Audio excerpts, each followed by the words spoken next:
మనం ఒకరికి సాయం చేయాలంటే వాళ్ళతో పరిచయం అవసరమా, లేదా వాళ్ళ కష్టం తెలిస్తే చాలా? మనకు వచ్చిన 15 కథల్లో ఈ కథ ఎందుకు విజేతగా నిలిచిందో ఇప్పుడు మీరు తెలుసుకోబోతున్నారు. ఈ కథ రచయిత కేవి రాజు గారు, విజయవాడ నుంచి. కథ టైటిల్ సాయి. కొన్నేళ్ల క్రితం తన కొడుకు చనిపోవడంతో ఎంతో బాధలో ఉండేవాడు 62 ఏళ్ల నాగేశ్వరరావు. కొడుకు పనిచేసిన కంపెనీ నుంచి కానీ, ఇన్సూరెన్స్ కంపెనీ నుంచి కానీ కొంచెం డబ్బు కూడా అందకపోవడంతో ఈ బాధ మరింత పెరిగింది.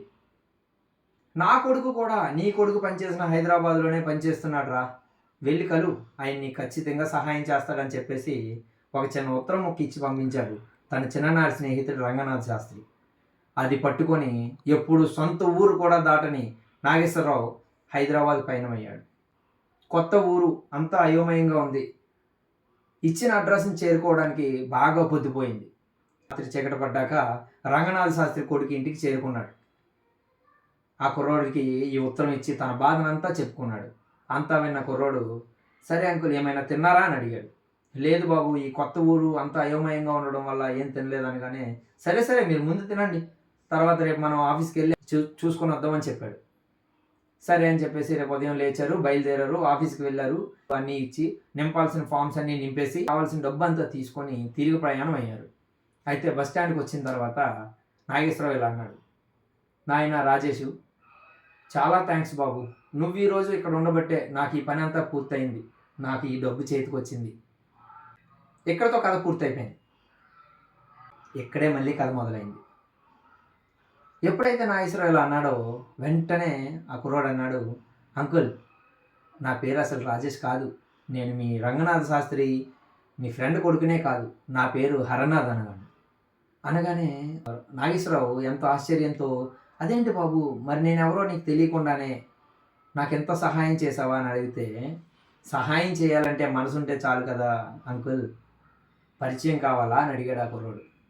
నాగేశ్వరరావు తన బ్యాగ్లో నుంచి కొంత డబ్బు తీసి హరనాథ్కి ఇవ్వబోయాడు.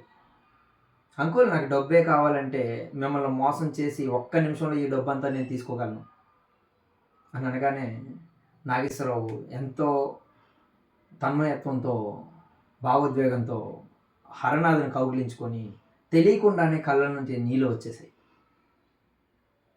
ఒక్క మాట అన్నాడు, బాబు ఈరోజు వరకు నా కొడుకు లేడని చాలా బాధపడుతున్నాను, కానీ ఇక పైనుంచి నువ్వే నా కొడుకు అని చెప్పేసి ఆనంద బాష్పాలు వదిలాడు.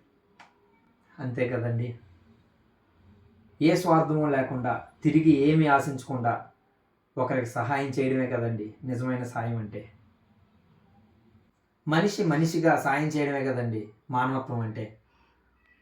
సృష్టిలో ఉన్న పంచభూతాలకు పంచే గుణం ఉంది, మరి పంచేంద్రియాలు ఉన్న మనిషి కొంచెం కూడా పంచకపోతే ఎలా?